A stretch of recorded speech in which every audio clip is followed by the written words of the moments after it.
24 के अखाड़े में हम आ पहुंचे हैं एक ऐसे संसदीय क्षेत्र में जहां बीते 7 संसदीय चुनाव से कोई भी पार्टी का प्रत्याशी एक बार जीतने के बाद दोबारा विजयी नहीं हुआ, यानी हर बार बदलाव यहां होता है। अमरोहा संसदीय सीट में कुल मिलाकर के 5 विधानसभा है, जिसमें से 2 पर सपा और 3 पर भाजपा का कब्जा है। मौजूदा सांसद है दानिश अली, लेकिन उन्होंने अपनी पॉलिटिकल पार्टी यानी बसपा को छोड़ दिया है। वो कांग्रेस के हाथ के साथ है और कांग्रेस के साथ साथ समाजवादी पार्टी का भी उन्हें समर्थन हासिल है।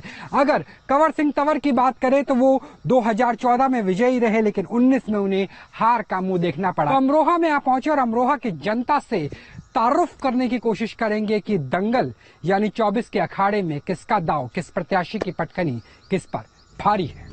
अमरोहा के आम की मिठास और अमरोहा के ही कमाल अमरोही के डायलॉग्स या फिर जॉन एलिया की शायरी, ये तीनों किसी भी वक्त आपका मूड फ्रेश कर सकते हैं। लेकिन अमरोहा के वोटर्स के मूड को समझना शतरंज की किसी चाल को समझने से कम नहीं है। अमरोहा किसे दिल से लगा बैठेगा और किसे नजरों से उतार देगा, कोई नहीं जानता। अमरोहा अपने सांसदों को बदलने के लिए जाना जाता है। इस बार भी अमरोहा में कांटे की टक्कर के आसार हैं। उम्मीदवारों की लिस्ट देखिए। अमरोहा में कांग्रेस ने दानिश अली को मौका दिया है, जबकि बीजेपी की ओर से कंवर सिंह तंवर एक बार फिर मैदान में है और बीएसपी ने मुजाहिद हुसैन पर दांव लगाया है। अमरोहा के वोटर्स मुद्दों के लिहाज से बटे हुए हैं।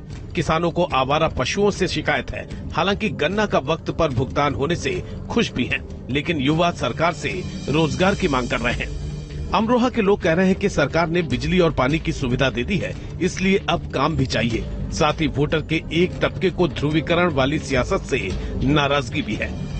24 के अखाड़े में न्यूज नेशन अमरोहा पहुंचा है और यहाँ पर जो अंगड़ाई है उसे समझने के लिए गुलाम अली मोहल्ले पहुंचे हैं। मुस्लिम मोहल्ला है, उनसे बात करेंगे।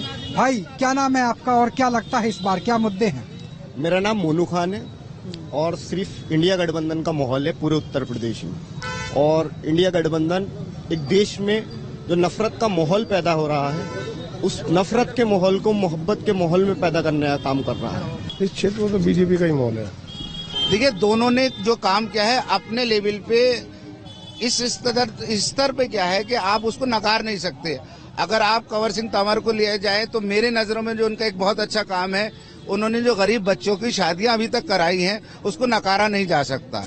कंवर सिंह तंवर अच्छा काम करते हैं। पिछले भी उन्होंने मतलब कई 100 जोड़ों की शादियां वो हर साल कराते हैं। इसी से बहुत मजबूत है जो है बीजेपी, जो है मतलब निकल जाएगी एकदम। जो शहर में जो रुझान चल रहा है इस वक्त, वो हाथी का चल रहा है। ठीक है, नहीं हाथी को वोट करें, क्योंकि हाथी ऐसा है, मायावती ने जो भी अब तक काम कराए हैं बढ़िया काम कराए हैं। समस्या ये है जी, यहाँ पे आवारा पशु बहुत छुटे हुए हैं और न्यार नहीं मिल रहा, गेहूं नहीं मिल रही, कुछ भी नहीं मिल रहा। बिजली सही आ रही है ठीक ठाक। पशुओं की समस्या है, कुछ जगह समस्या हल भी हुई है, कुछ जगह भी रह रही है। शहर में गौशाला बन गई है। अमरोहा की भी चुनावी सियासत जाति और धर्म के इर्द गिर्द घूमती है। हालांकि यहाँ अपने नुमाइंदों को लगातार मौका नहीं देने के पीछे एक वजह ये माना जाता है कि बाहरी प्रत्याशी जातीय और धार्मिक समीकरणों को लंबे समय तक अपने पक्ष में बनाए रखने में नाकाम साबित होते आए हैं। इस लिहाज से अमरोहा का समीकरण देखिए।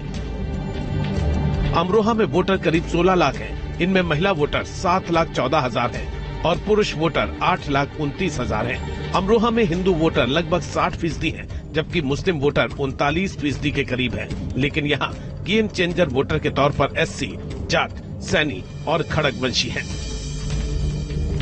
दरअसल अमरोहा का मिजाज ऐसा है कि कई लोकसभा चुनावों में समीकरण पूरी तरह से उलट भी गए हैं।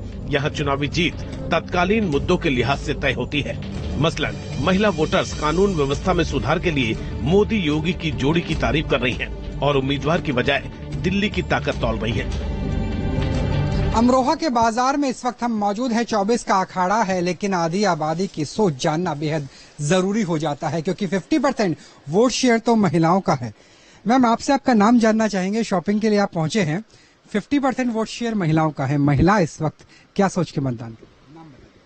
हम तो जी भाजपा के ही हैं और नरेंद्र मोदी को ही दोबारा से चाहते हैं। जब भी आए नरेंद्र मोदी जी आए हमारे लिए, तो वोट बीजेपी को ही देना है, यही चर्चा होता है। क्यों देना है बीजेपी? बीजेपी सही काम कर रही है, मोदी जी सही काम कर रहे हैं। हमारा सोचना यह है कि हम वोट जो है वो कंवर सिंह तंवर को नहीं बल्कि पार्टी को दे रहे हैं, बीजेपी को दे रहे हैं। एक चुनाव चिन्ह बन चुका है, एक सिंबल हमारा हो चुका है कि हमें वोट देना है तो बीजेपी को देना है। हमें कैंडिडेट से कोई फर्क नहीं पड़ता कौन आ रहा है कौन नहीं। हमें तो मोदी जी पे भरोसा है, वही आगे जाएंगे और उन्हीं को हम वोट देंगे।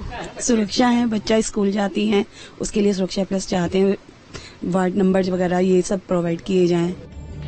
अमरोहा के मौजूदा सांसद दानिश अली बीएसपी छोड़कर कांग्रेस से चुनाव लड़ रहे हैं। हालांकि बतौर कांग्रेस सांसद वो अपने काम गिनाने से चूक नहीं रहे हैं। दो सवाल है, एक तो ये कि गठबंधन के सामने भी गठबंधन है, आरएलडी और बीजेपी का गठबंधन, और दूसरा जो आपकी पुरानी पार्टी बसपा है उसके उम्मीदवार भी, तो कहीं कुछ समीकरण बदलता हुआ बिगड़ता हुआ दिखता है। आप देखिए ना गांव में जाकर बीजेपी के खिलाफ कितना माहौल है, किसान परेशान है, नौजवान परेशान है, छात्र परेशान है, महिलाएं परेशान है, गृहिणी परेशान है, कहीं कुछ नहीं है। और फिर कंपैरिजन भी देख रहे हैं कि 5 साल जो भाजपा के सांसद रहे उनकी परफॉर्मेंस और हमारी 5 साल की परफॉर्मेंस, पार्लियामेंट में वो कभी जुबान नहीं खोलते थे, हम हमेशा 5 साल लगातार क्षेत्र की जनता की आवाज हम उठाते रहे।